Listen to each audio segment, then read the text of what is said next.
Marwan Kamara. On vous redonne la parole par rapport à l'enquête d'hier.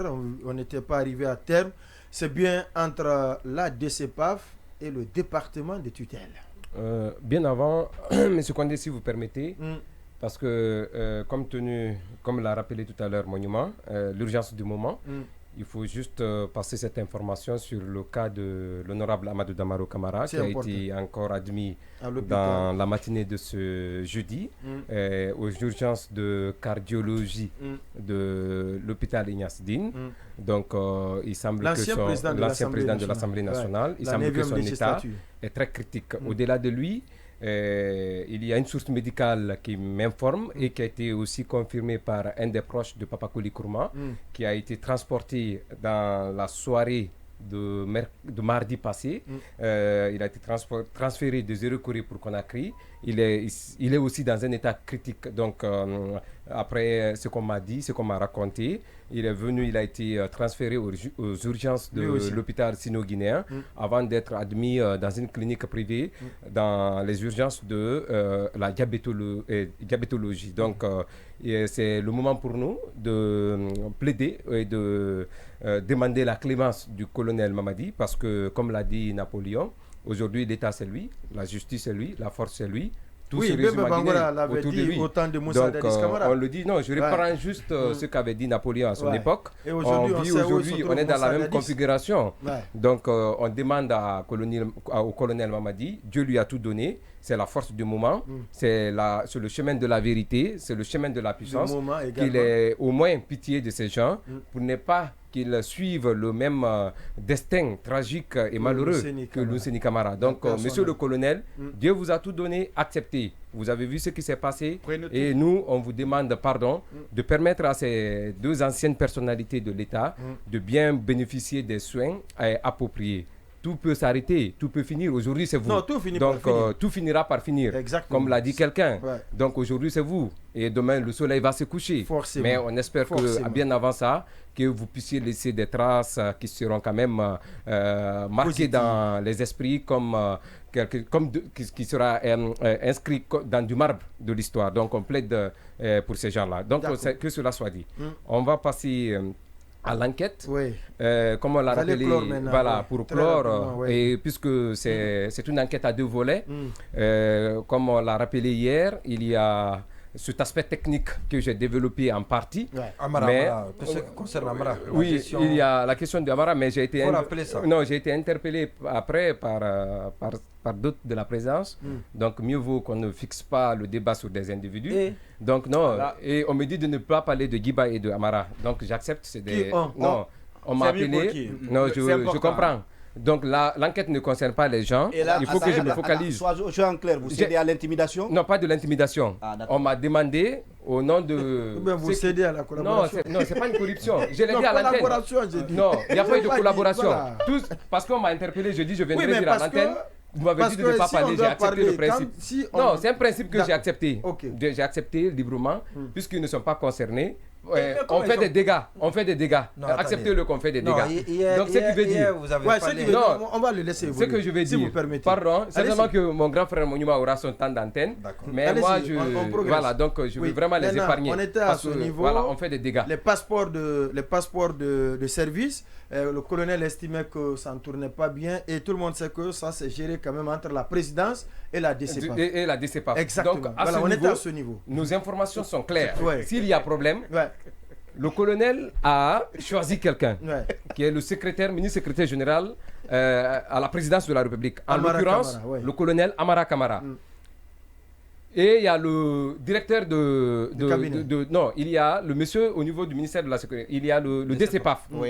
Donc, s'il y a dysfonctionnement, techniquement parlant, et administrativement, donc ce qui veut dire que si ce n'est pas Amara le problème, c'est l'autre le problème. Et si c'est pas l'autre, c'est Amara. Ils sont tous, voilà, si c'est pas l'un, c'est l'autre. Si c'est pas l'autre, c'est l'un. Non, ça peut pas être le vice versa. Attention. Le dysfonctionnement. Le bulletin est gardé à la présidence. Oui, mais voilà, et aussi bien que les passeports diplomatiques que les passeports de service. Donc les bulletins ne sont pas à la DCPAF. Eux, ils viennent remplir les formalités. Voilà, on vous donne on fait les, vous êtes autorisé, les empreintes. Autorisé à prendre, Exactement. à prendre un passeport de service. Donc vous venez avec le bulletin. Et donc on imprime. On imprime et c'est autorisé par la DCPAF. J'ai compris que Dieu n'est pas avec le colonel Amara, même si je voulais l'épargner. Non, le mécanisme de fonctionnement. Non, c'est ça le mécanisme, je suis tout à fait. On ne peut pas l'inverser. Non, je ne cherche pas. Ça, c'est des faits. Oui, c'est le fait. Heureusement que Monument est là. Il sait mieux que quiconque comment ça fonctionne. Il est là. Je ne sais pas mieux que toi. Je ne sais pas mieux que toi. Ou il n'a pas pris un engagement. Non, je n'ai pas pris d'engagement. J'ai accepté la collaboration. Voilà, donc je sais que c'est sincère. Ce que je dis, c'est sincère. C'est ce que vous voulez dire pour terminer. Ce que je veux dire pour terminer, il y a un véritable danger de ce côté. Il faut avoir le courage. Une nébuleuse, une hécatombe, certainement. Ça pourrait même signer l'arrêt de le clap de fin du ministère de la Sécurité. Parce que, non, ce n'est pas, le jargon, c'est parce que la gouvernance CNRD, ça ressemble un peu à du cinéma. Parce que tout ce qu'on nous a vendu, c'est du pipeau, c'est du vent, il n'y a rien de concret, c'est du gros mélange, et puis certainement, c'est sans repère. Donc, ce que je dis, à ce niveau, il y a quand même lieu que l'arbitrage du président de la transition puisse intervenir à temps. Parce que je sais qu'il a quand même un penchant très fort pour le général à la retraite Bachir, mais cela ne suffit pas. Aujourd'hui, Bachir Diallo... Il faut mettre au conditionnel. Hein?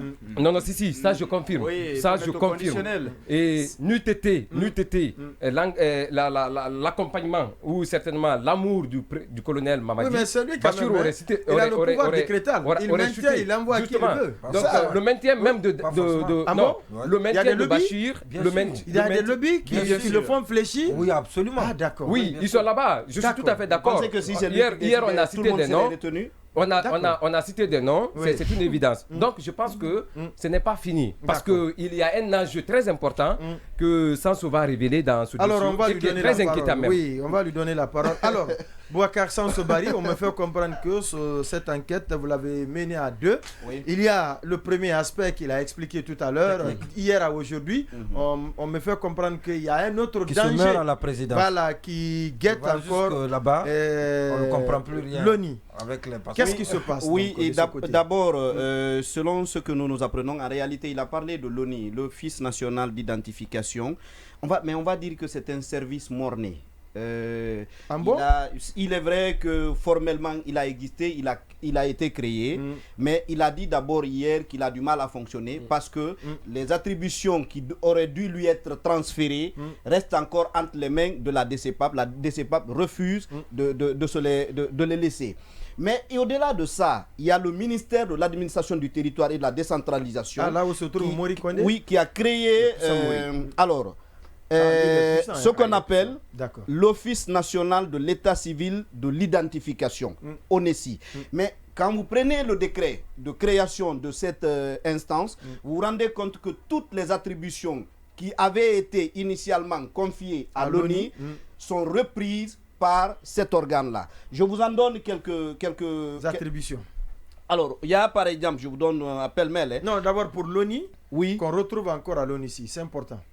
Les attributions. Non, je veux dire qu'il suffit d'entendre l'Office national d'identification et quand vous retrouvez certaines des attributions de l'ONICI ici, vous vous dites immédiatement que ça aurait dû à la limite être quelque chose de fusionné, mais pas deux entités distinctes relevant de deux départements.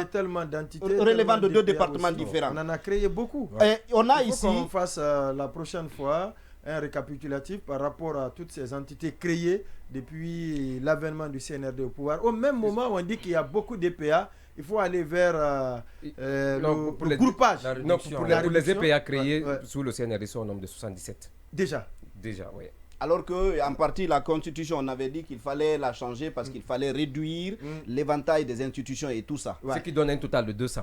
Alors, au nombre des attributions, procéder à la détermination, à l'attribution et à la conservation du numéro personnel d'identification. Autre attribution, produire les actes sécurisés et garantir l'intégrité des données, leur confidentialité, leur traçabilité et leur disponibilité. Autre attribution, Assurer les centres d'état civil et d'identification, appuyer les centres d'état civil et d'identification en moins nécessaire à leur fonctionnement.